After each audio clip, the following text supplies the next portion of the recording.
की रक्षा करने वाले धर्मराज हैं, जिनका दूसरा नाम पड़ा मणेश्वर महादेव। क्यों पड़ा इनका नाम मणेश्वर महादेव? क्योंकि यहाँ पर यदि कोई आदमी मृतक हो जाता था तो डेड बॉडी एक बार यहाँ लाते थे, पर मरा हुआ आदमी को छोड़ने के लिए जीवित होता था।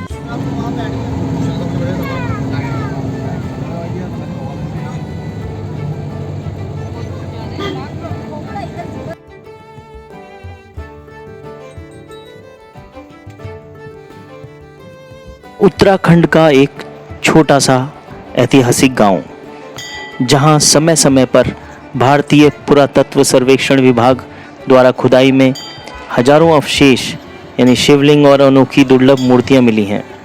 यहाँ की ऐतिहासिकता और पौराणिकता का स्थानीय लोगों के बीच बहुत महत्व है। यहाँ के इतिहास से प्रभावित होकर हजारों की संख्या में पर्यटक हर साल यहाँ पहुँचते हैं। स्थानीय निवासियों का मानना है कि इस गांव की बड़ी बड़ी हस्तियों के मरने पर उनके मृत शरीर को यहाँ लाकर देव दानव की मूर्तियों के बीच रखा जाता था।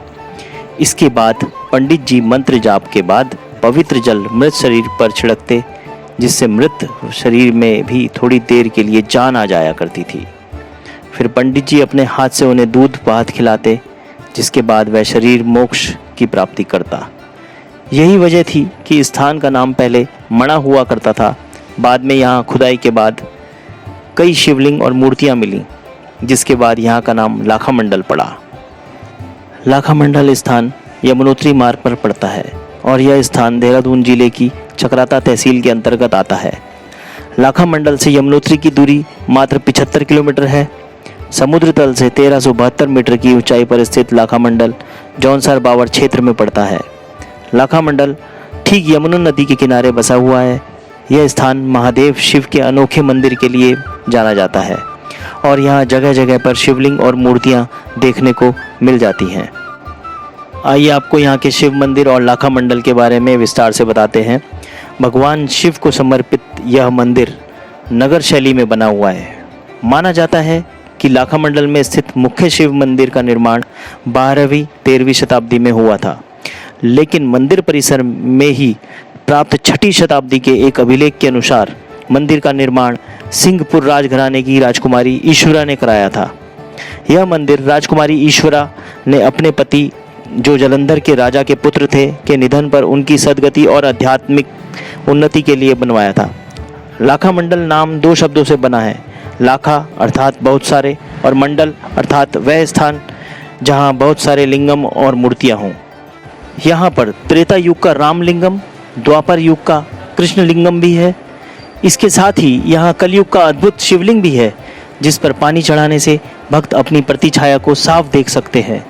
मंदिर में माता पार्वती के पैरों के निशान भी हैं और मंदिर में लगे हर पत्थर पर गाय माता के खूंट यानी पैर के निशान भी हैं। लाखा मंडल का इतिहास काफ़ी रोचक है, जो महाभारत काल से जुड़ा हुआ है। अज्ञातवास के दौरान पांडव माता कुंती के साथ यहाँ रुके थे और यहाँ उन्होंने हजारों लाखों शिवलिंग और मूर्तियों का निर्माण किया था। यहाँ पर धर्मराज युधिष्ठिर द्वारा निर्मित एक शिवलिंग है, जिसे महामंडलेश्वर शिवलिंग कहा जाता है। इस शिवलिंग के बाहर 4 मठ हैं, जिनकी परिक्रमा करने से पाप धुल जाते हैं, ऐसा माना जाता है।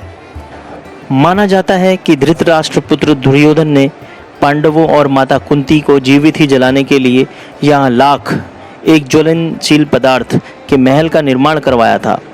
लेकिन समय रहते पांडव माता कुंती के साथ एक सुरंग की सहायता से लाखा मंडल से बाहर निकल गए थे।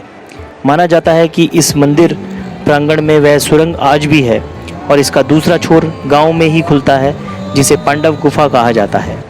लाखा मंडल में आज भी महाभारत काल के अवशेष, चिन्ह और दुर्लभ मूर्तियां देखने को मिल जाती हैं। इसके साथ ही माना जाता है कि मंदिर में स्थित शिवलिंग को एक गाय ने खोजा था। गाय यमुना नदी पार कर हर रोज शिवलिंग पर आकर दूध की धार से अभिषेक करती और शिवलिंग की परिक्रमा करती थी। मंदिर में 2 मूर्तियां हैं, जिनके पीछे की पौराणिक कथा यह है कि जब राजा दक्ष द्वारा आयोजित विशाल हवन में माँ सती का अपमान हुआ था, तब माँ सती ने हवन में अपने प्राणों की आहुति दे दी थी, जिसके बाद क्रोधित महादेव शिव ने अपने शरीर को मला, जिससे वीर और भद्र प्रकट हुए। सतयुग में ये वीरभद्र माने गए, त्रेता युग में ये जय विजय माने गए, द्वापर युग में ये द्वारपाल नाम से जाने गए और कलयुग में ये देव दानव का रूप हैं। जिन्हें आज उनके माथे के निशान और मुकुट से पहचाना जा सकता है। लाखा मंडल के अद्भुत रोचक तथ्य पर्यटकों के लिए आश्चर्य का विषय है और यही वजह है कि साल भर देश और विदेश से पर्यटकों का यहाँ आना जाना लगा रहता है। वर्ष 2020 से लाखा मंडल में नवीनीकरण का काम चल रहा है। इस पहल से लाखा मंडल को पर्यटकों के लिए और भी अधिक सुगम बनाया जाएगा।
यहाँ 4 युगों के शिवलिंग हैं, सतयुग, त्रेतायुग, द्वापर, कलयुग। तो सतयुग के शिवलिंग के दर्शन आपने तो अंदर से कर ही लिए हैं, वही मेन सतयुग का शिवलिंग है। ये त्रेतायुग का लिंग है। यहाँ पर जो लिंग श्वेत बन रामेश्वर में पाए जाते हैं वो एक लाखा मंडल के प्रांगण में मिल है।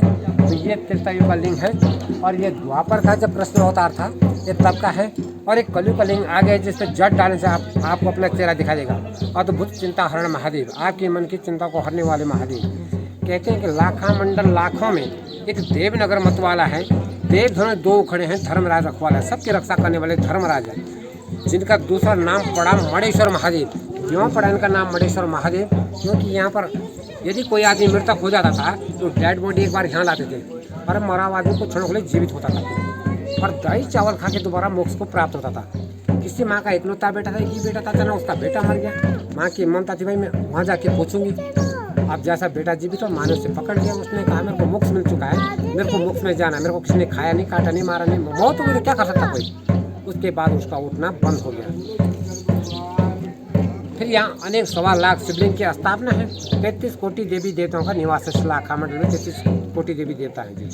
हाँ, और यहाँ विशेष कैसे ये भी कहते हैं कि यहाँ लाख से ग्रह भी था, जहाँ पांडव जलाने की साजिश की गई थी। तो यहीं से उन्होंने अपनी गजा से धरती तोड़ कर अंडरग्राउंड हो गए थे। और ये लोग अभी रास्ते में एक गुफा मिलेगी आपको, रास्ते रोड पे, वहाँ से लोग बाहर निकल गए थे जी। ये विशेषता तो यही है अभी यहाँ की। तो ये जब पांडव कितने साल पुरानी बात है जब का ये मंदिर होगा? ये तो 8000 वर्ष पुराना। 8000 वर्ष पुराना 8000 वर्ष पुराना जी। ठीक है पंची जी, बहुत बहुत धन्यवाद आपका। धन्यवाद।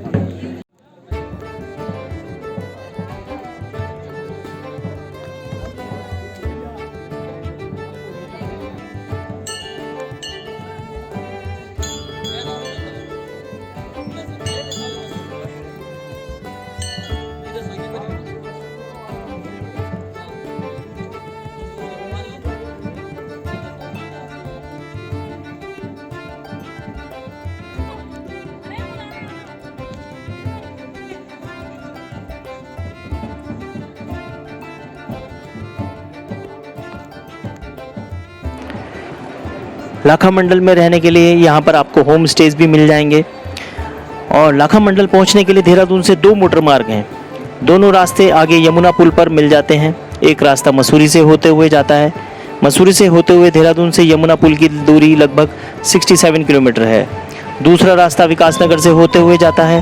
विकासनगर से होते हुए देहरादून से यमुना पुल की दूरी लगभग 76 किलोमीटर है।